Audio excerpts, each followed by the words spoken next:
cockpit. All right, here we are in the cockpit, as you say. So, yeah, what so welcome to Bitcoin Study Sessions. Today we're going to talk about a new book. We finished up Soft War last time by Jason Lowery, which was an excellent first book to begin studying Bitcoin on because of how much it engages you in all sorts of areas beyond Bitcoin, which is kind of what we want to do here, is use Bitcoin as an entry point into a general exploration of just the many aspects of reality that are going to be impacted by Bitcoin and that impact Bitcoin. So today we're continuing that journey. We're going to begin Lyn Alden's Broken Money, Why Our Financial System is Failing Us and How We Can Make It Better. This is a book that Lucas and I have both read before, right when it came out. My particular reading right when it came out was the kind of reading that you do when you just read something quickly. Is kind of somnambulistic, like a sleepwalk through it. I didn't get as much as I wanted to, not because of the book, but because I didn't read it correctly. And that's exactly what we want to do in these Bitcoin study sessions, is read a book as it should be read, which is sitting down, studying it, and then putting in our own words and having a conversation about the contents to help push the contents deeper into our mind and engage with them.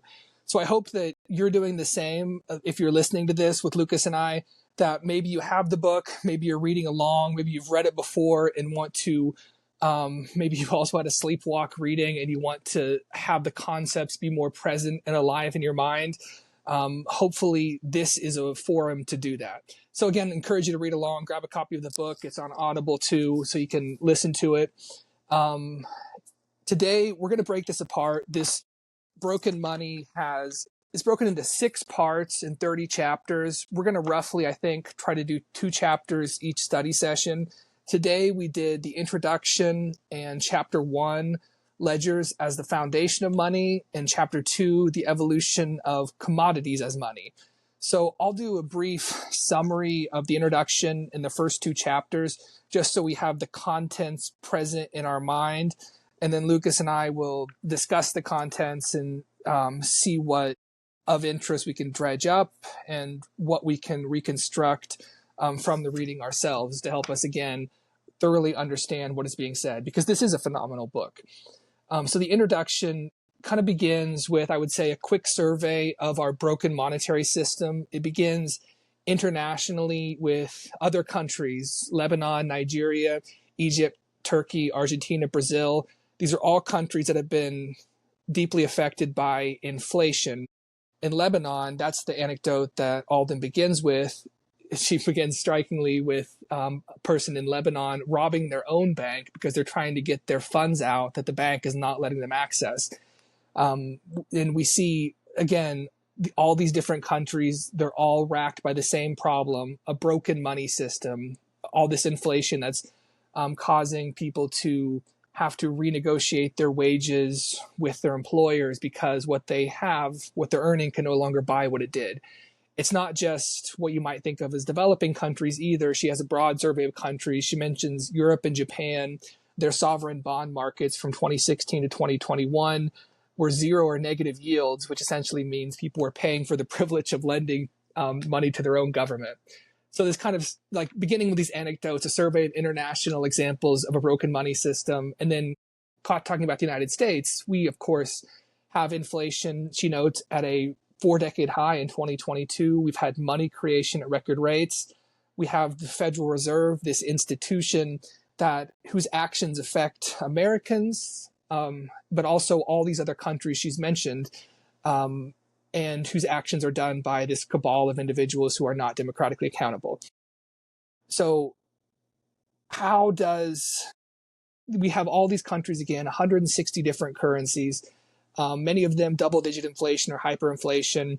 But again, the Federal Reserve's decisions about the currency in the United States is affecting all of them, because there's a few currencies, she notes in the introduction, that are held kind of as reserves, even by countries who, of course, don't use the dollar for their currency. They're holding stronger money in reserve. But even those reserves, like the US dollar, are inflating away. So Alden notes, quote, "It can be a challenge to save money even in the most stable monetary jurisdictions.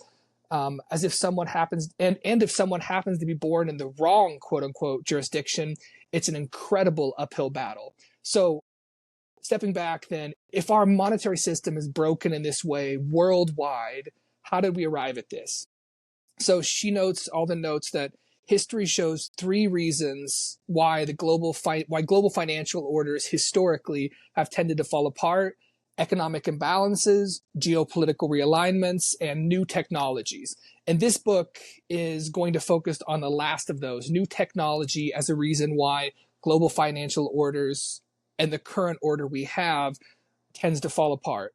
So Alden says, quote, "This is a book about money through the lens of technological developments. He covers the evolution of money in the past, why the current technology and institutions we use for money are failing us in the present, and some of the possible solutions to the monetary problem we now face." So as I mentioned, the book is divided into 6 parts, and then in the introduction, Alden gives a summary, like a brief 1-paragraph synopsis, really helicopter view of the whole book. I won't go into each of those parts. We're, of course, going to methodically march through the book here. But she also gives an overall summary in the introduction. She says, quote, this is kind of her thesis in the book that she's going to establish. So I think we're going to revisit this paragraph as we go throughout the book. Quote, "At its core, money is a ledger. Commodity money serves as a ledger governed by nature. Bank money serves as a ledger governed by nation states. Open source money serves as a ledger governed by users.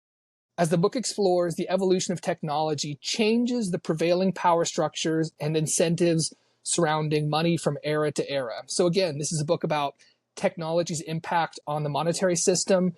And there we had her thesis that at its core, money is a ledger, and the different ways that getting to open source money, we're going to see how money as a ledger is governed by users.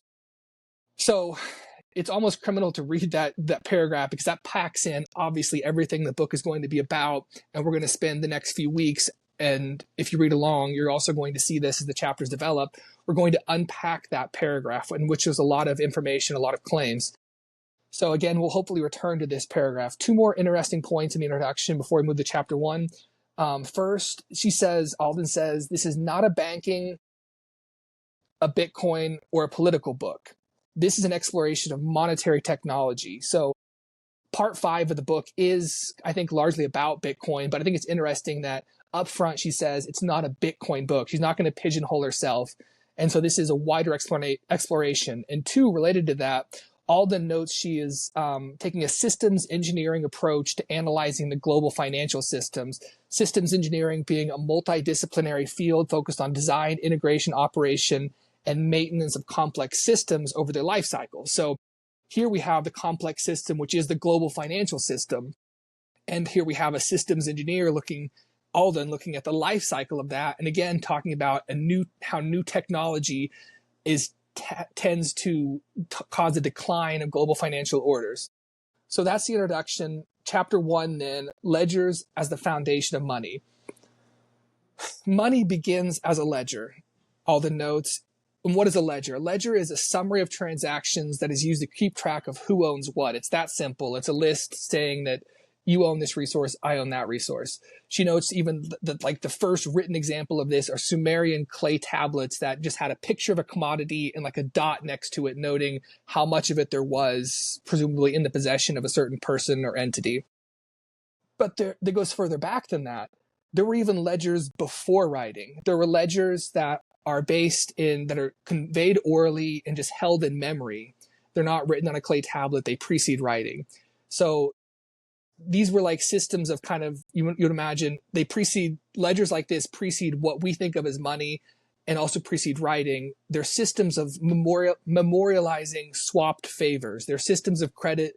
Do this for me now, in the future, I owe you a solid. We can kind of imagine an ancient tribe to see how this works. We might keep track of who kills the animals most often, who does a domestic chore, and then doing these things kind of in this informal social ledger we have of exchanging favors and keeping track of them in our minds and conveying them orally. It kind of increases your social standing in the community. We maybe even, Alden notes, kind of evolved the tendency to feel good when we do someone a favor because that tends toward cooperation and survival of that unit over time. Important, these oral and memory-based ledgers of kind of exchanges of favors, or kind of a rough accounting of who is kind of a boon, providing a surplus, and who is more of a burden to the group. It's an unconscious mental ledger, not necessarily exact. You don't have ticks in your mind for doing favor, getting a favor. Alden notes, by doing this favor, I am strengthening the whole group, including myself, and I am banking some personal insurance or social savings for myself and or close kin in the future. I am expending current worker resources during my time of abundance, and in return, I am collecting some savings in our collective social ledger. So we kind of have talked about this hypothetical ancient tribe, but it actually is beyond ancient tribes. You can think of it nowadays, all the notes, sharing rides with a coworker. I give you a ride today, you give me a ride tomorrow. Giving gifts, we kind of tacitly expect we'll get a gift back. We still have that evolved tendency. We still have informal social ledgers that we use in certain instances to keep track of favors. Notably, though, these oral and memory-based ledgers, these social ledgers, depend on trust and reputation. They're really only effective between family and friends within like a social network that you know the person. When you trade with unknown individuals or one-off exchanges, you can't do them a solid and expect to get a solid back in return because, again, a one-off exchange with a foreign tribe, you just can't count on that. So the oral or memory-based ledger doesn't work in that instance necessarily, and you have to have some way of doing a spot exchange. If you want to trade spears with another tribe, there needs to be some way of doing an exchange that doesn't rely on simply hoping that a favor gets returned in the future. This is the problem of barter.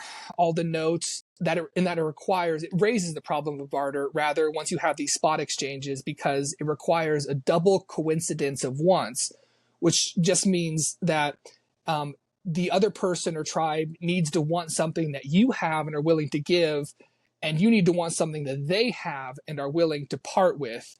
If I have spears and they don't want spears, then, I don't really have something to give them in exchange for something that I want from them. So that's the double coincidence of wants. We kind of each need to want something the other person has and be willing to part with something that they want. So notably so she began all in the day by talking about social credit between friends and family, not strangers. With social credit, that ledger doesn't have that problem of a double coincidence of wants, because I'm doing you a favor now, and then I can kind of depend on you doing that favor in the future. We're all part of the same social network.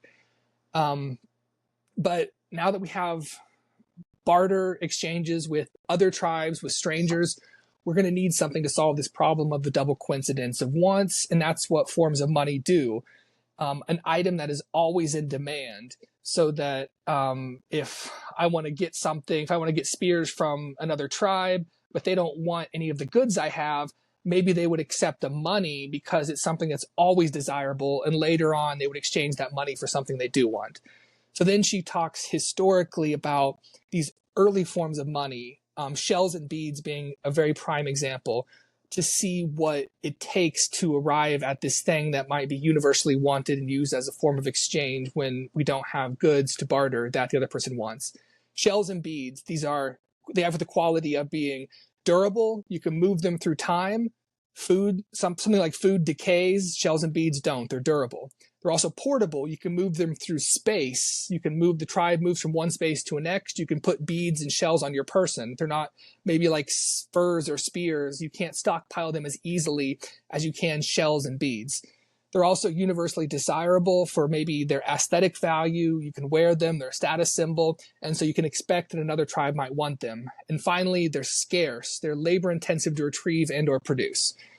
So this types of early money then serve to replace the oral and memory-based ledger for exchanges with kind of non-trusted third parties outside of your friend and family network. The shells, this is going to go back, as we know, Alden's thesis relates to money being a ledger. Alden notes here in the first chapter, the shells are a ledger again being a summary of transactions that is used to keep track of who owns what.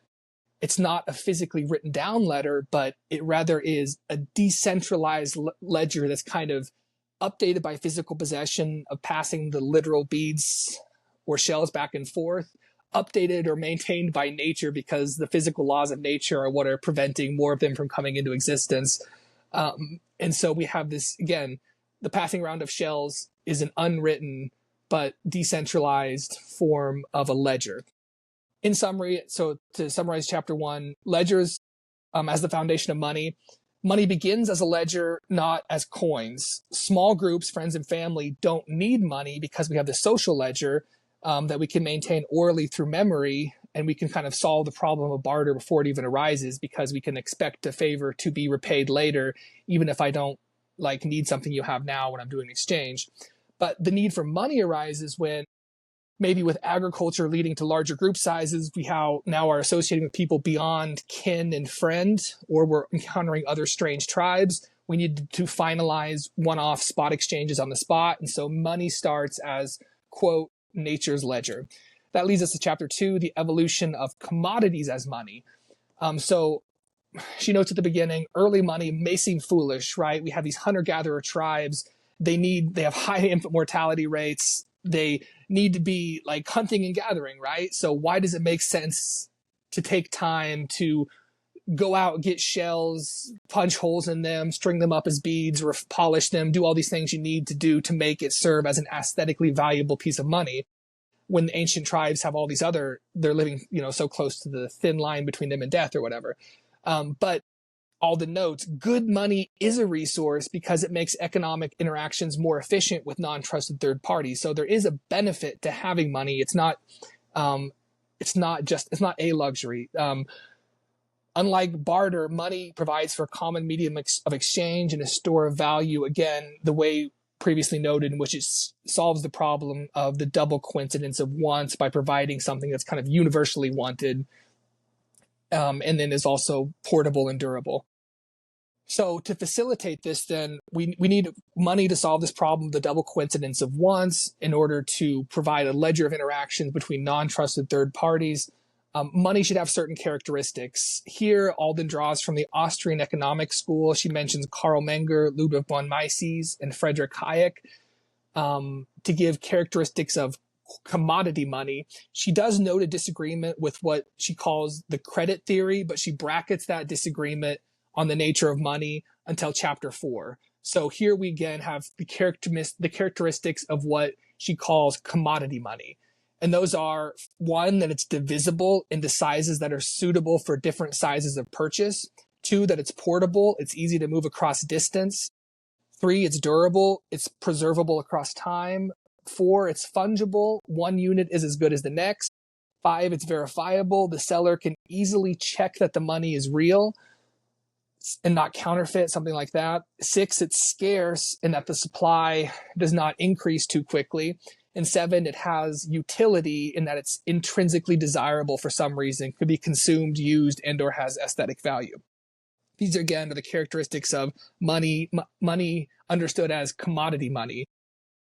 These characteristics tend to make money into the most sellable item. It's always something that you will want to obtain. If you can't obtain something else that you need, like spears or fur, you'll at least want to get money in exchange because it's intrinsically valuable, universally wanted. It also, these characteristics give it the power or virtue of being easily transportable across space and time. Of these 7 characteristics, Alden notes that scarcity is often the defining characteristic when deciding between different forms of money. In this, she uses the phrase that we might have heard before, the stock to flow ratio, to define what makes a currency, or one way to talk about a thing being scarce. Stock being how much of a thing currently exists in a region, that's the stock of it. And the flow is simply how much of it is flowing into the region, how much new stock is being introduced. And you want a high stock to flow ratio to be scarce. That is, you don't want too much new flow of the thing coming in relative to how much stock exists, or else it will be inflated and lose its value. The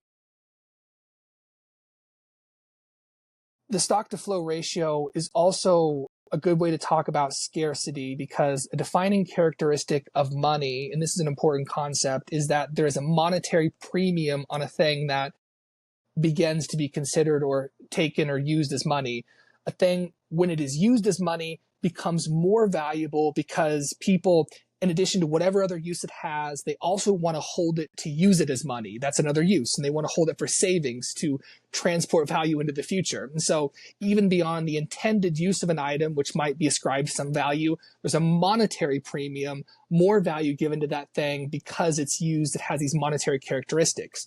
An example from the present day people might have heard of course, is real estate. We often think has a high monetary premium because people not only buy a house to live in, but nowadays tend to invest in a house as something that they expect to appreciate in value, and they want to preserve their wealth over time. And so real estate is used as a savings technology, giving it a monetary premium, a cost or an amount of value over the value of the real estate itself. As an example of something that doesn't tend to have a monetary premium, Alden gives, for example, crude oil. It's not necessarily held as savings. Its value is exactly in its intended use. So the deal with things with monetary premiums are people are incentivized to get or make more of it. It tends to increase the flow and so increase the stock, which again diminishes the value of that thing as a currency because it is there's more and more of it, and so it's less valuable. Alden gives the example of gold as something that has that is good that has been historically good as a commodity money because it has a high stock to flow ratio. There's a small amount that is mined each year, which has not really increased. And so even though there's a high monetary premium to gold, people want gold not just because it's useful in electronics or something like that. It does have a high monetary premium, but that monetary premium hasn't been able to incentivize or cause a kind of a flood of flow increase, a dramatic increase in flow. Whereas you can imagine with some things that are easy to produce, if there's a monetary premium, people are going to produce more of them more quickly and increase the flow relative to the stock and decrease its scarcity. So Alden also notes that some theorists just believe that money is just a shared delusion. So hypothetically, I guess you could pick whatever random thing, like a slip of paper, and if we all say it has value, or it is money, then it is money. But again, for Alden, because scarcity is important, if a thing picked has a low stock to flow ratio, that thing can be diluted over time and people's savings can be wrecked. So the characteristics of commodity money mean, if we take them seriously, that you can't just designate a random thing and then say that if we all believe it has value or as a currency, it therefore does. No, there's some objectivity to what constitutes money under the commodity money theory. This brings us back to the theme of the book, how new technology disrupts the financial system. Alden says, quote, shell money lasted, again, using shells as money, shell money lasted thousands of years in various regions, but eventually became unworkable against the Industrial Revolution. That's because with better tools, shells could be acquired and then polished and made into currency much more quicker. She also notes furs, livestock, salt, tobacco, and other monies also served their useful roles at various times, but the ever-growing technical prowess of civilization eventually made those unworkable as money as well. They worked until technology disallowed them from continuing to work. So again, the theme, technology has ended the use of certain commodities as money because it allowed people that had access to new technology to produce more of the commodity because there's a monetary premium on that. So they're incentivized to produce more of it. That increases the flow and so inflates the stock. Alden then goes through various examples. I kind of mentioned in the previous quote of things like the furs, tobacco, and cocoa beans, of things that began as money, but technological increases because of the monetary premium, people were incentivized to overproduce them once the technology allowed for it. She gives also the famous example, I'll just mention one, of in Bitcoin literature. You might have heard this one. In the island of Yap in the Pacific Islanders would, from a specific island, go to another island, Palau, to mine a specific rock. This other island they went to was 250 miles away, but they would go there, extract huge stones, refine them into discs, and take them back to the island of Yap. An incredibly energy intensive process. And so it tended to give scarcity to these stones once they were on the island of Yap, until a Westerner arrived, and then with better technology could transport more stones quicker and quicker, quarry them and refine them quicker and quicker. And then once that happened, it kind of eventually ruined the monetary system there. I'll just mention the concluding example because it's interesting, and we might talk about this. Massively multiplayer video games. This is also an example of money that commodity money that Alden gives from Diablo 2. I played this back in the day, so I can verify that this example is true. There was a special item you could get. Diablo 2 is obviously like a dungeon clearing game. You go down there, you try to get magical artifacts and whatnot. One was called the Stone of Jordan, and then it emerged as things that players were using as an implicit form of currency to trade with other players. The Stone of Jordan was an artifact you could get, but it turned out it just had the qualities of a commodity money. Just applying Austrian economics. It was portable, fungible, it had utility, because any class in the game could use it. It was scarce. There was also some sort of divisibility because there were like secondary artifacts that could be used as smaller increments of money or whatever. And so the point of that whole example, I think, is that money is arrived at. Commodity money is arrived at. It emerges as a solution, not by the design of developers, not even by the formal decision of those playing the game. They just converge upon the solution of this in-game item, the Stone of Jordan, having monetary properties within that game. And even outside, I think people paid real-world currency to get Stones of Jordan. But it also, she notes, the same story plays out. Technology is the theme of the book. Technology within the game, it turned out there was a way to hack the game so that you could produce these Stones of Jordan. You could dupe them. And so that just wrecked the Stone of Jordan currency. So to summarize chapter 2, commodity money as a ledger requires scarcity, which works until a technology emerges that allows a party to get the upper hand in production, and then it will tend to devalue things like beads, shells, or rye stones, these stones from the island of Yap, that can then, whoever has this new technology can increase the flow relative to the stock and inflate and devalue the currency. History then shows that commodities serve as money until technology allows one group to have the upper hand, at which point everybody then must adapt or lose. You can't keep on trading beads once the technology is out there to mass produce them. So that's the summary of the intro in chapters 1 and 2.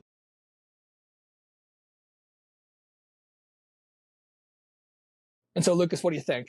Money as a ledger. I mean, I don't want to like put that. This is obviously the hypothesis that's going to get developed over time. But what do you, I thought it was incredibly fascinating to start off with this idea of social credit, even prior to the exchange of any commodity money, any item as money. The doing of favors and expecting a favor in return is like a monetary system. Yeah, it's a natural emergent property as well. Yes, today as I read this, I was thinking about where in my life do I currently see this sort of flexible social credit, and the first thought I had was double doors. So you and I are walking in through to a building that has double doors. I get to the door first, I hold the door open for you, you go in, what do? You open the door and you hold it for me. If you don't do that, then you have violated this unspoken social obligation that then impacts my ability to trust you. It impacts my desire to interact with you. It impacts basically my trust in you as a person. And so that is so innate to what we have, that coming at it from that direction, from that money is merely a solution to the inconvenience of trying to keep all of these favors in your, it is an external, it's just the externalization of that flexible social credit.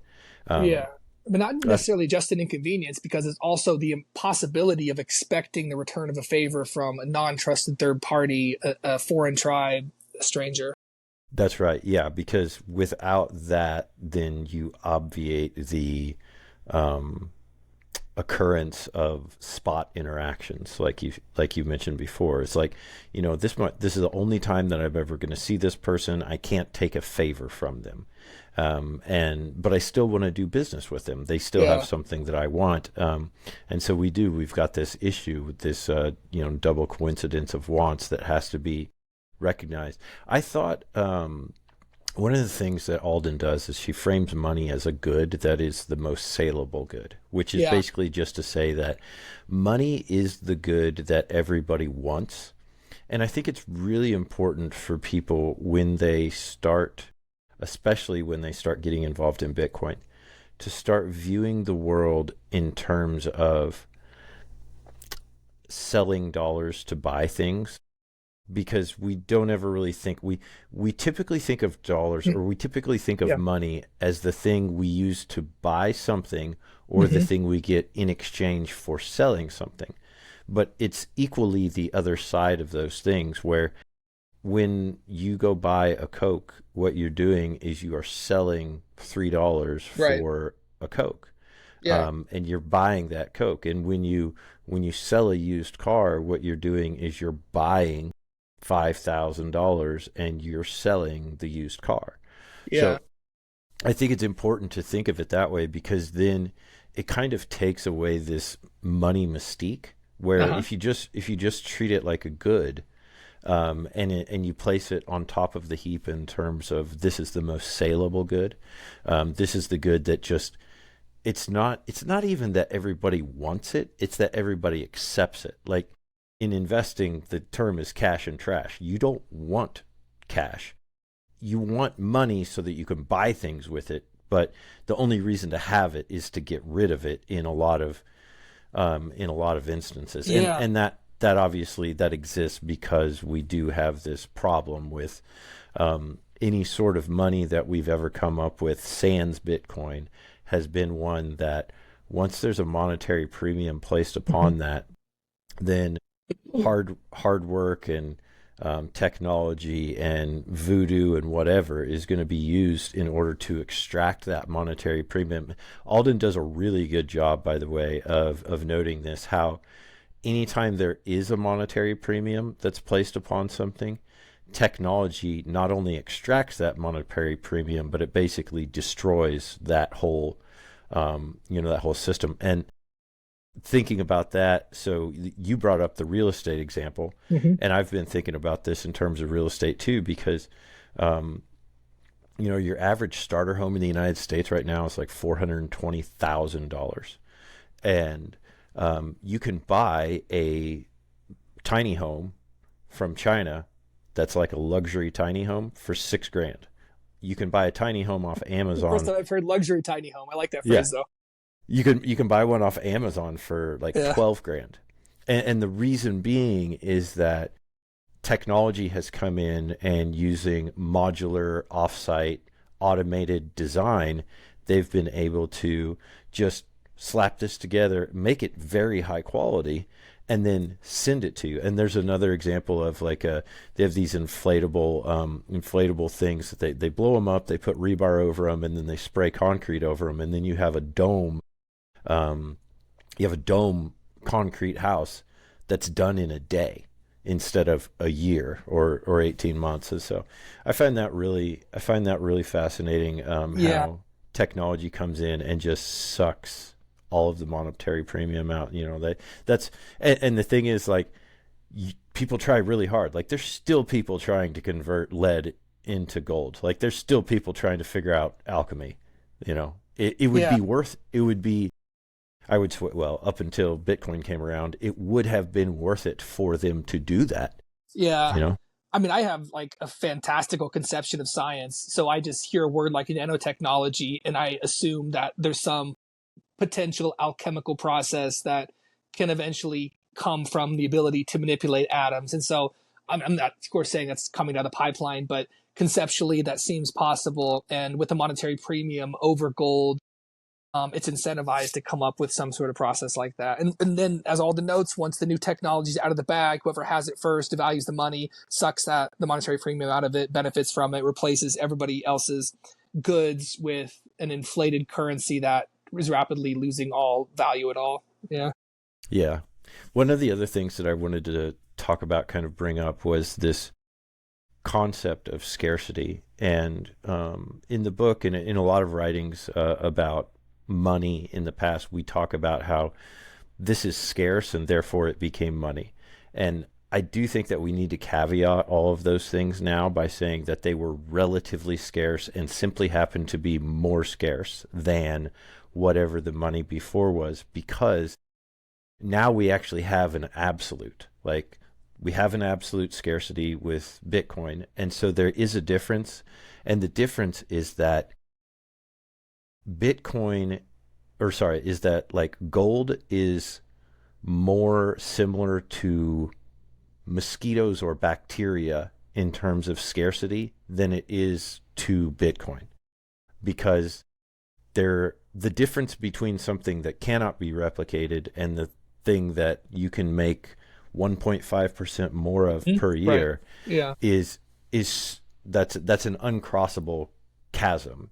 Um, so, like, on the one side, it's only a matter of time until the stock to flow reaches a point at which all holders of that thing have been sufficiently diluted, and those who are close to the source of it have extracted a monetary premium to benefit themselves. There's such a great example in this book of the wampum factory that John Hmm. Jacob Astor Right. bought. It's Yeah. like, So describe that. What is? okay, so wampum, which people may have heard of, wampum is a proto money that was made from shells of um, oysters or clams, I think, in the northeast of the United States, and it was legitimately recognized money. These are fashioned. They're white. There's white and purple ones. The purple ones were more scarce, so they had a higher value. Um, Anyways, so these were used as money in the United States early on. It was something that was adopted from the local tribes, and then when colonists came over, they actually adopted the same type of thing, and they traded it. And so there's this guy who builds a mill to make these, like, to obviously, hey, there's money, I can make more of this money, I'm going to do it in an industrial type of process where I'm going to build a mill and I'm going to create more wampum. And this other guy, John Jacob Astor, who I believe like traded furs or something like that, I can't remember what it was, but he came in and he goes, I think I'll buy that. And it's just like, it's so obvious. It's like, oh, there's a money printer and it's for sale. I can buy it for, like, the thing is, whatever price you buy it for, it's worth it. If you can Mhm. make your own money, like, Yeah. you can know. So anyways, yeah, I just thought it was really interesting to hear about that. Like, the Cantillon effect, which is, we've talked about earlier with Lowry, was that, the closer that you are to the source of the money, where it is created, the more you benefit, and the further away you are from that source of money, the more you are oppressed, effectively. Yeah. And so it's just, I think it's awesome to think about how it's not just in this modern era of people suffering from a Federal Reserve and their blatant abuses of fiat money. We can talk about this type of effect of, like, hey, there's a money printer, I'm going to go buy it, I'm going to make my own money, and I'm going to benefit from being the guy who spends that money first. So that anyways, that just takes me to the problem, like the problem with decentralized. So money itself is a ledger. We agree. I actually agree. I like that idea. It's that money is a ledger, but the thing about, like, dollars is that nobody has any idea how much money anybody else has. Yeah. And so that, what that means is that you also can't know when new money is introduced to the supply, which means you also can't change your buying and spending decisions based upon the altered unit of account. So, Hmm. Yeah. if the amount of money goes from 5 to 50, but you don't know that, then you're still going to pay for things as though the entirety of the money is 5 units of Yeah. whatever. And so you're going to be paying 10 times as much. Um, and so, anyways, again, a lot of these things that we talk about, like scarcity and the ability for a ledger to be verified or whatever, they are unique only to Bitcoin. Like Bitcoin absolute scarcity, Bitcoin only ledger that everyone can verify. Everybody knows how much is where it's at. Everybody would know if more was introduced to the supply, because you can just verify Yeah. using a node. So Right. No, with yeah. the ledger that is shells, Alden does note that we are each person who was using shells as commodity money, and so kind of physically manipulating, physically changing the ledger by giving shells to another person in exchange for something. They also did not know how many shells were in existence, but there was a way that they kind of, rule of thumb, were able to verify for a while. They at least knew that shells are difficult to obtain. You had to like dive for them or get them. And there was also some process done to the shells, I think like polishing or putting holes in them and whatnot, so that people at least like, I don't know how many shells are in existence, but people kind of assumed that the stock to flow ratio must be high because the flow, it would seem difficult to dive for the shells and difficult to refine them until again things like the wampum factory happen. New technology intervenes that people don't know about, and so their naive conceptions about how stock to flow operates for the currency are disrupted, and they don't know that the disruption happens until all their value has been drained from them in exchange for increasingly worthless shells. There's an interesting aspect of this, and you've been, of course, drawing the analogy to Bitcoin, um, with these early commodity monies and the difference that Bitcoin, the ways that Bitcoin is different as a ledger and as a money. One of the characteristics that Alden gives for money is that has some utility, and this is what makes it universally desirable, and therefore it's kind of what we settle upon as a Schelling point, as something that we will accept in an exchange, if they don't have something else we want, if our trading partner doesn't. So commodity money like has these values, and so things like shells, and she mentions feathers, and then of course gold. The value that these has is kind of an abstract form of value in that it's aesthetic, and she also notes they also become status symbols. So it's like almost a circular form of value, that they're valuable because we know that they have value.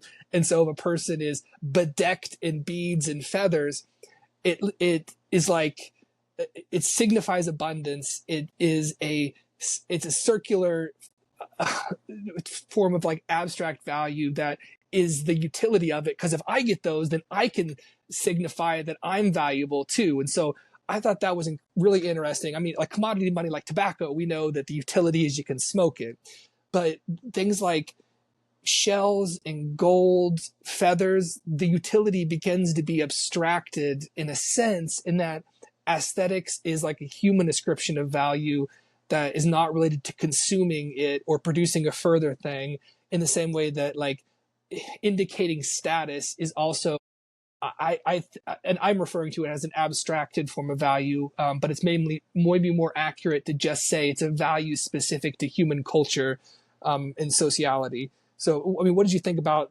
that aspect of commodity money? I I try to relate it to what I see in the world today in terms of how do people adorn themselves aesthetically, especially with regard to their culture, in a Mm-hmm. manner to display wealth and status. And so I think about like, so I was recently in St. Louis, and I spent a lot of time in like the Ferguson area. And in that area, you see a lot of people that have like gold grills, right, in their teeth, and then they also have like on their vehicles, like they'll have like spinners and fancy wheels and stuff like that. And the converse of that is like here out in western Kansas, you see a lot of people that they will have like really fancy leather boots. They will have a really fancy winch on their truck. They will have big tires on their truck. Like, so what it becomes is like the instance in the video game where the Stone of Jordan naturally arises because it's more useful in terms of getting what you want. So, in terms of getting what you want, like out here, Western Kansas, it's I want to have a truck that gets through everything when it rains, when it snows. I want to have the winch, I want to have the big tires. Like that's more useful than a Honda Accord and $3 million in the bank. That's more useful to you. And it's a way of not only displaying that wealth, but also it's a natural emergent property of of utility Mm-hmm. in the commodity. Yeah. Um, and in like Ferguson, where you have there's a lot of this is a really impoverished location. Not a lot of people have, but like everybody there had used Cash App like for a bank account, and I know a lot of them used pawn shops in order to pawn something, get some quick cash, and like that's what a grill is. Like your teeth, like it has the usefulness of being able to walk into a place, pull it out, and get money on the spot for it, and then hopefully come back and reclaim it. Yeah. Whereas if your money's in the bank, then you can't. I mean, you can't do that. You have to wait on them. I thought of another really, I think, interesting example of commodity money based on the first part where you talked about in Lebanon the guy Mm-hmm. robbing the bank to get Gal. his own Yeah. gal Yeah. getting to get their own money. So what is a grain elevator or a co-op? It's a bank for grain. It's where farmers have been convinced basically or whatever they for those of you who don't know, most of the way that harvest works out in grain areas is that farmers harvest their grain and they take it to town and they put it into a cooperative, a grain elevator, which is merely a place to store the grain until the cooperative sells it. So it's like, oh, you're part of this, and will you can either sell it to them on the spot or you can store it there and pay storage for it. And there's a lot, I mean, not a couple, but a lot of examples of during the 80s and during basically this farming crisis that went all across, or the 70s too, went all across the United States due to just horrific government over involvement, putting price floors and price ceilings and manipulating. But anyways, long story short, is this is like a bank where farmers are storing their money, right? Their grain is their money. And there were a lot of instances where they tried to get their grain out and they were told that they couldn't. And so you had guys that would go in the middle of the night with a torch and cut Whoa. open, yeah, or like run a truck into it Yeah. and get their, like literally rob the bank of grain to get Uh-huh. their own grain back out Yeah. because they weren't able to. So, That's really um, interesting. And like yeah, Alden mentions, like grain does have a history as a commodity money in, is it Syria, wherever, like I think wherever Hammurabi's code was historically in place, there was grain was a currency and also the silver shekel, as I recall, and there were specific encoded like this many grain units for this many, like a unit, like amount of exchange or whatever. And maybe a similar phenomena to what you note is Alden notes, like historically, like that had using grain as a commodity money back then had social impact on the agrarian folks who raised it as well, because you would have this like prolific abundance at the time of harvest, and so but then the rest of the year you would be going in debt in order to, when the time of harvest, you would then pay off your debts. So you'd accrue debts throughout the year, pay them off at harvest time.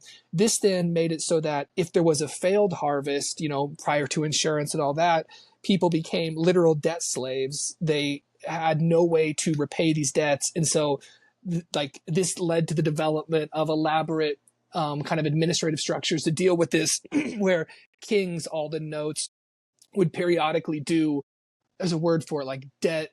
Isn't it called a Like, debt jubilee? I think that's exactly it. I Yeah, I don't think know so. that Alden uses that in this She chapter, doesn't, but I think that's yeah, what it's called. that's exactly right. And it's like that's again, we just have these like money is so important. The commodity that you use as money is going to bring with it all of these emergent social consequences based on its properties, whether it is perfectly divisible or not, and just the nature of like this, all of it arriving at once during harvest, and then society needing to make laws to help deal with the consequences of using this commodity as money. So yeah, it's incredibly, again, money is such a deeply implicated aspect of our social structure that looking at it from all these different angles as a systems engineer, looking at the whole structure and contemplating as such, there's a lot of value to that. I guess one thing I didn't want to say though, unless you had something to add to that, when you note that like visible forms, visible displays of wealth, and you note them kind of interculturally within the United States, the ways that people, uh, the status symbols interculturally that are settled upon in different areas, and used to signal wealth. In the past, like a person would wear all of the beads and the feathers. I think Alden kind of, I think, notes that you did this to signal, like if you're using a social credit system, you want to show people you're a valuable member of the society. Like, oh, this person got a lot of beads. That means that they must have killed a bunch of animals, brought a lot of value to society in the past. They are signaling positive social benefit and abundance of that. I want to form a family unit with them, breed with them, associate with them. Uh, but nowadays, that type of showy wealth is actually often a form of debt or abuse of credit. And so it's Yeah. like, it's opposite. It's like in the past, showy wealth may have signaled abundance, but the money system is so perverted now that showy wealth is what people do in lieu of abundance. They want to falsely, I'm not saying it like I'm not accusing anybody or whatever. I'm not saying it's bad. It's just like that's an emergent social consequence again of the way that we've structured our monetary system, is that people want to signal abundance in a way that is actually leading them to have less and less abundance, and one might say be more not providing positively to society, but going further and further in debt. So that's just an interesting social consequence of our own monetary system, I guess. If fiat turns everything upside down, There you right? go. Yeah. The what would have been a display of usefulness and honor, basically, and Right. all of these virtues. Today, you can display the exact same thing, but it can mean something entirely opposite. So, yeah, you talked about I had forgotten that she mentions debt slavery. So debt slavery, people I think should look up and try to kind of understand what it was, because I just thought that debt slavery was this term that was sort of like pejoratively used to describe the system that we live in. But no, like debt slavery is like a real thing. Like in the Code of Hammurabi, they like even explicitly say like if I owe Grant a debt and I can't pay it, I can send one of my like family members or something to be his literal slave for X amount of time. And it even specifies like after this amount of time, like in the example was like 3 years, on the fourth year, that person returns. But for that time frame, they are literally debt slaves. They are a slave to that person because of the debt that was incurred and was not paid back. And so I think it was really cool to learn about the genesis of that term. I really Mm-hmm. enjoyed that. I love the point that you made up. You kind of maybe blew past it a little bit without thinking about how awesome it was to talk about this. But I don't know, that's accusatorial. I do believe that you were very genuine in what you were saying about this, but that it really matters what you use for money. Like it really has massive implications. And one of the things that I had written when I was reading this was this thought to myself of the idea that instead of working hard for more money, what you should really work hard for is to find a harder money, is to find a money that's harder to replicate, that has a higher stock to flow ratio. Because what we've seen again and again and again, from seashells and beads to Mm-hmm. tobacco to video game artifacts to the Japanese invasion money to rhinestones, all of these examples, what we have seen is that if you if you're late to recognizing, I mean, it's just an extended Cantillon effect, but if you're late to recognizing that technology has come in to extract the monetary premium of your money by creating more of it and Yeah. flooding the market with it, and therefore diluting everyone else's time and energy that they spent in order to acquire that money. If you're late to that game, it doesn't matter how hard you work. It doesn't Yeah. matter. It doesn't matter how smart you are. It doesn't matter. Like, you are going to be so far behind, um, to see your wealth decimated. And I got to credit. So Lyn Alden is one of my favorite analysts, and the other I would say favorite is Darius Dale. And Darius introduced me to this idea. So his whole philosophy is don't lose. Like, it's very important not to lose money because of the way that percentages work that most people just don't understand, which is that if your portfolio goes down 50%, you have to make 100% to get it back up to the same spot. If it goes down 75%, you have to make 300%. If it goes down 90%, you have to make like 9,000. I can't remember. But anyways, like, so suffice to say, like, if you're late to the game and you're watching your wealth get decimated 12% a year if you're owning United States dollars, or 1,000% a day if you're in Turkey or something like that, then you mathematically, it is nearly impossible to come back from that. Obviously, Yeah. there's people that can do it, but it's just, it makes it so important, these conversations that we're having, in order for, I mean, obviously we're having these conversations because we find the body of work interesting, but I think it's so important for anyone who is learning from this to be able to recognize that, falling behind is way more dangerous than getting ahead is beneficial. Yeah. It makes it almost impossible, and, And it's and just, and truly for generations too, like for yeah, centuries. it's just a good point too that, like, I mean, math is like an esoteric, arcane way of thinking that, at least to me, does not come naturally. And so, I mean, maybe look at the evolutionary story we get, where we begin with social credit, where we have this rough ledger in our head of, here's how much I've done for the community, here's how much I can expect. That's not mathematics. And so, like, mathematics does the power to do mathematics obviously arises from some logical or rational capacity we have, but that logical or rational capacity is not necessarily tied to that internal social ledger we have. So the math circuit and the ledger circuit internally maybe aren't necessarily intertwined. At least they're not for me. The things you mentioned about to just signal my own ignorance, like those statistics always amazes me when I actually do the math and see how these things pan out.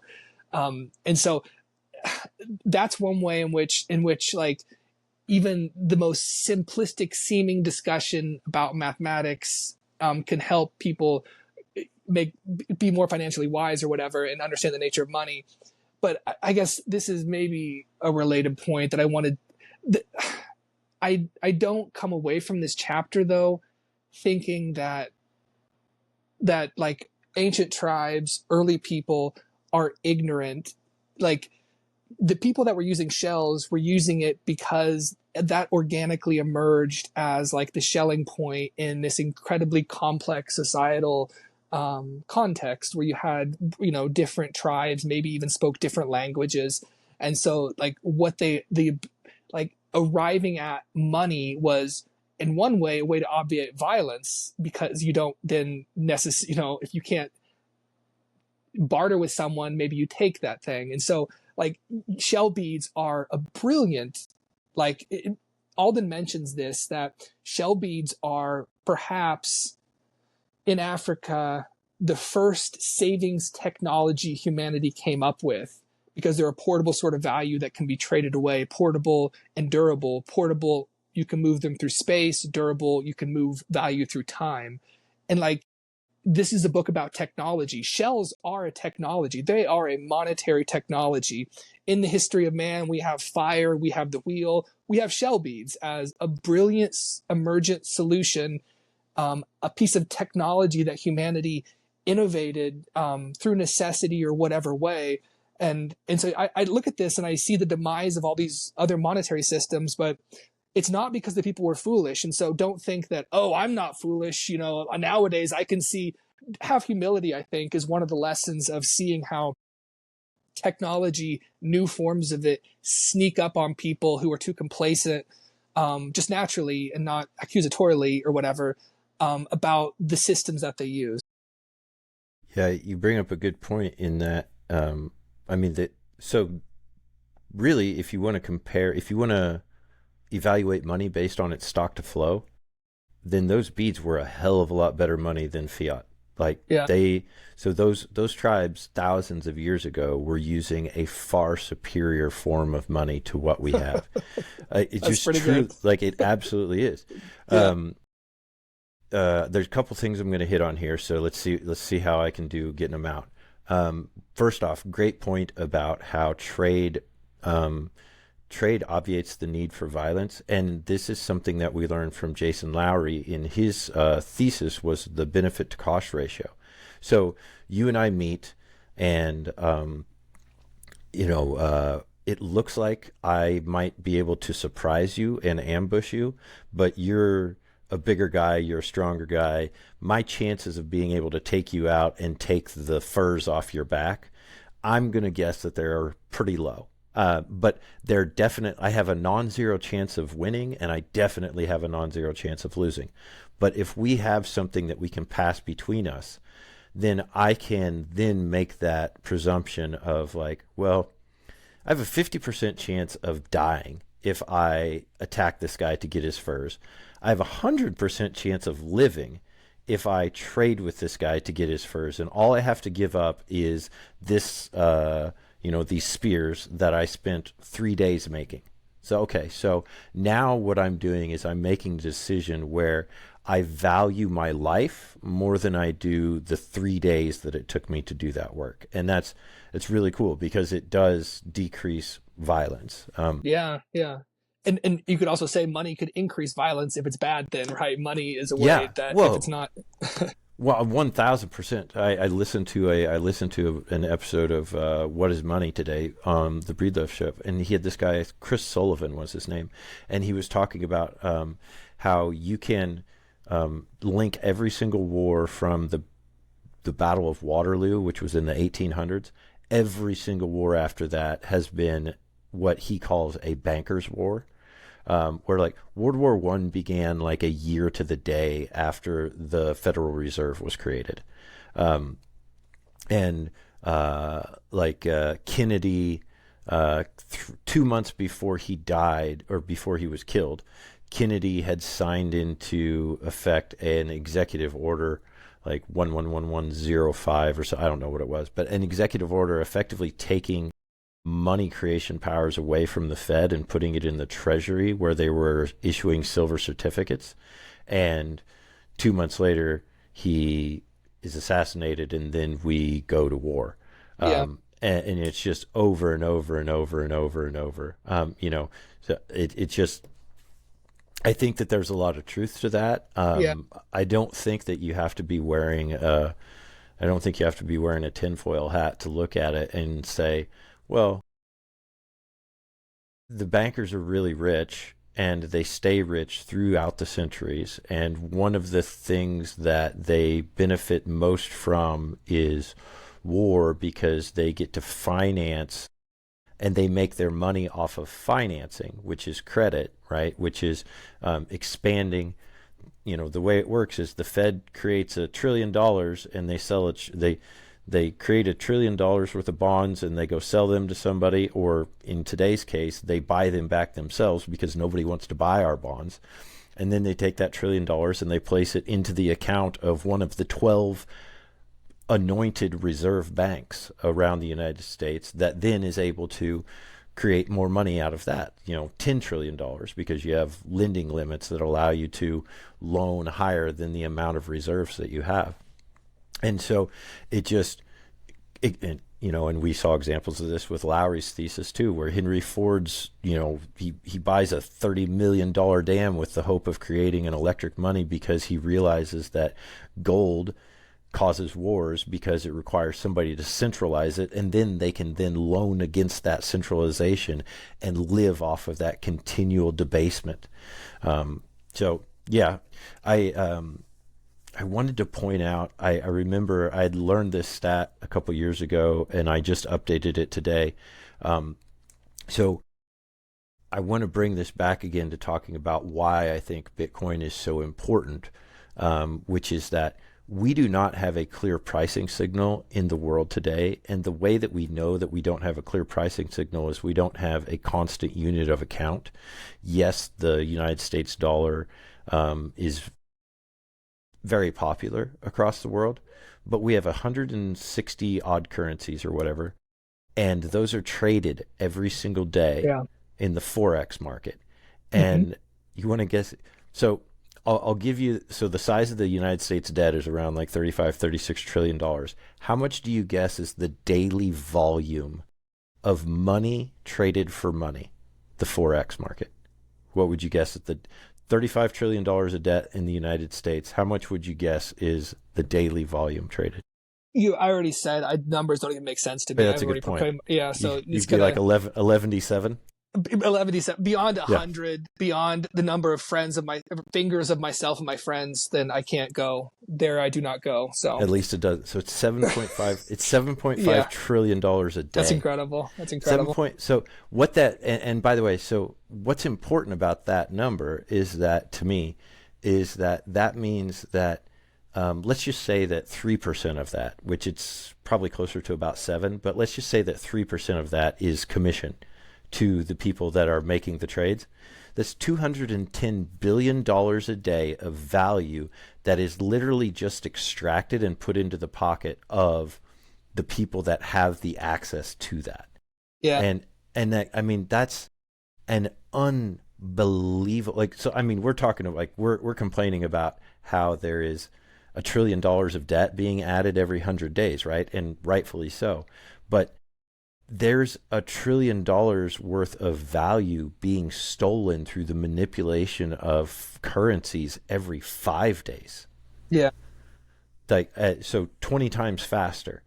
Um, it just it it makes it so clear how Bitcoin can benefit, and the reason none of the, by the way, like, so the reason why all that trading is going on is because these countries are constantly changing interest rates with contracts or expands the supply of money. They're constantly printing more money, which increases the amount, and therefore it's worth less, and so you're going to trade out of it. Like, so push that all to the side, and now you have a standard unit of account for the first time in history that people can actually use to properly send a signal to producers and consumers so that capital is allocated correctly. It blows my mind to think about the potential downstream implications of this. When people talk about how this can lead to abundance, how Bitcoin can fix these things, I don't think anybody's truly prepared for what a world looks like where we properly assign capital, where we don't have millions of acres of corn being grown in the Midwest where it's not meant to grow, where we don't have trillions of dollars being spent to make F-35s, or billions, I say, to make useless war equipment, where, all of these things where it's just like we're sending the wrong signal to the market. Literally all we have to do is get out of the way. But in order to get out of the way, we had to create a money that we could use as a standardized unit of account. I think the unit of account thing is the most overlooked Hmm. aspect of money, because Yeah. of how it affects the allocation of capital. Yeah, and No. Alden does note right out the bat that 160 more or less world current like national currencies, because most of those currencies are only good within that jurisdiction. You essentially do have, as you mentioned with forex, like this a barter exchange amongst countries, and there is an Yeah. inefficiency there.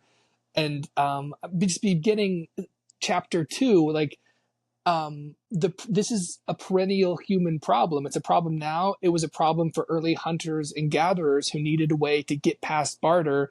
And like again, like Alden posed the question, is this really a wise thing for hunter gatherers to be focused on coming up with this abstract thing called money when they should be out hunting and gathering? And like for sure it is, like because of the efficiencies and all of the ways that it's going to enable much more fluid cooperation and trading. And so perennial problem then, problem now. Money just keeps on, hopefully through Bitcoin, getting better and better. I want to like say something that brings this back even to what I think is one of the most interesting things about chapters 1 and 2 is a society prior to money, um, and which is still our society in some ways. So there's just this is something that Alden kind of mentions offhandedly, but it's a good point, and I think it has value to think about, especially even in our daily lives. That there is a value called relational value. That she mentions, she gives the example of, it's this is kind of a dark example, but a mob boss who, somebody comes to the mob boss and they say, I need your help. This person has nothing the mob boss wants, but this person is part of the mob boss's social network, and so he extends them a favor. He knows that in the future this person may have something I need. They're part of my social network. I can trust them. And so the mob bosses in this way are like, they increase their wealth because they lean on, they invest in their social network. They give favors out and then they expect them in return. But I also just think that that's an important thing to consider in our daily lives. And we already do it, but like not in a cold, methodical way of I'm doing something quid pro quo, I expect something in return, but also to acknowledge like maybe you go out and mine fiat and get money to exchange for Bitcoin. That's good. But there is a lot of value also in the social network, doing things in the community for friends and kin and extending the circle of people who are friends. There is like literal value in that. It goes clear back to our the being in a tribe and needing social insurance by when I'm going to be sick someday, and so I'm providing you with a lot of value now because even though you have nothing to give me, when I'm sick, I want somebody to look after me. That relational wealth still exists nowadays. Maybe we see it even in the Bitcoin community. You see fellow Bitcoiners. You know that there can be more trust with somebody in the Bitcoin community than there is in a one-off exchange with a stranger. And so don't overlook relational wealth, mine your fiat, increase your amount of Bitcoin, but also remember there's lots of forms of value in life, and that of the social network is very important. Yeah, you bring up a really good point of the drawback of scarcity, which is that with fiat, you're just always like, well, I'll cash is trash. I'll spend it because I can always get more. But there does sometimes sneak into the mind of someone who understands Bitcoin and realizes how valuable it is and how scarce it is. They make that their only thing in life. Where I Yeah. just Yeah. I have to get more Bitcoin. I have to get more Yep. Bitcoin. I have to get more Bitcoin. It's like, no, what you need is an understanding of what enough is, of what is enough for you. Yeah. Absolutely. Um, because the person, there's the famous story. I can't remember the exact people, but it's back in like the 30s, and there's an author, and he's at this like really rich guy's place, and somebody makes a comment to the author. They're like, "Hey, did you know this guy made like $1 million yesterday or whatever?" And I heard that your book, Vonnegut. it's Yeah. Vonnegut, yeah. Yeah. And his response is he says, "Well, I have something that guy can never have, which is that Right. I have enough." Yeah. So you do bring up a really good point about this kind of the psychological hell, really, that somebody can meander through if they Yeah. do choose to like focus their entire world around Bitcoin. I had a really, I think this is a cool example of how the barter system, the social credit, the kind of yeah, how the sort of like pre-money system is still at work today in small societies, which is like in base. I feel like this happens most in the NBA in professional basketball, but you'll see like occasionally you'll see like a 6-team trade where it's like this guy's going to this team, they're sending 2 guys to this team who are sending a guy to this team, and it just da, da, da, da, da, da, da, da. Hmm. And it, there's only like 30 teams or whatever, so it's this small cohesive band of people, and all the general managers are talking, they're throwing out ideas, and it just so happens that you can actually make something like that happen where even though the double coincidence of wants does not exist between the two initial parties that want to talk, that you're able to resolve that by using multiple parties within the trade. I thought that was a really cool thing to think about, was how we still have examples of that even in modern society. Yeah, So no, absolutely. We transmit values in different ways. Some in some situations it would just be crass, perhaps even to use money. And at the end of the day, we are apes, evolved apes with the capacity to maintain a social ledger in our brains. And so it's a superpower when we use it in different ways. yeah. Um, I was trying to think. Oh, I loved, by the way. So she defined. I'm just kind of drawing back from my notes right here, Hmm. but defines monetary premium as a massive and permanent advertisement to try and make more of that thing. Right on. And it really is. It's just this constant signal to the world, like get more, get more, get more, and I think maybe it's a good way to leave it here, which is to say, more is not what you're seeking. Enough Yeah. is what you're after. Right on. I You like know? that. Yeah. Yeah. Well, what else you It's got enough. here? I feel like that's enough. Why add I agree. more? We've Why we've add more? arrived at enoughness, We a fullness, existentially, personally, morally, ethically, financially, we every are sort of. enough. We are enough. You are Yeah. enough, Grant. Thank you. It just feel great. All right, we're both enough, and I Yeah. think that's all we have then. So, again, thanks for everybody who's following along with us. We're reading the book Broken Money. This was chapters 1 and 2. Would love it if you want to read along. Obviously, the next thing that we'll do, if you haven't figured it out, is chapters 3 and 4, and so on and so forth. Read along, interact with us if you like. We try and monitor the channels so that we can answer questions and further the discussion here of what we find to be a very important topic for people to understand and to explore, and also just an intellectually stimulating way for us to converse. Grant is at The Whole Frame on Twitter, X. I am at Lucas Matty on X. These podcast episodes are posted first on X, then on YouTube, and then on Spotify. And please like, subscribe, hit the bell, whatever they ask you to do.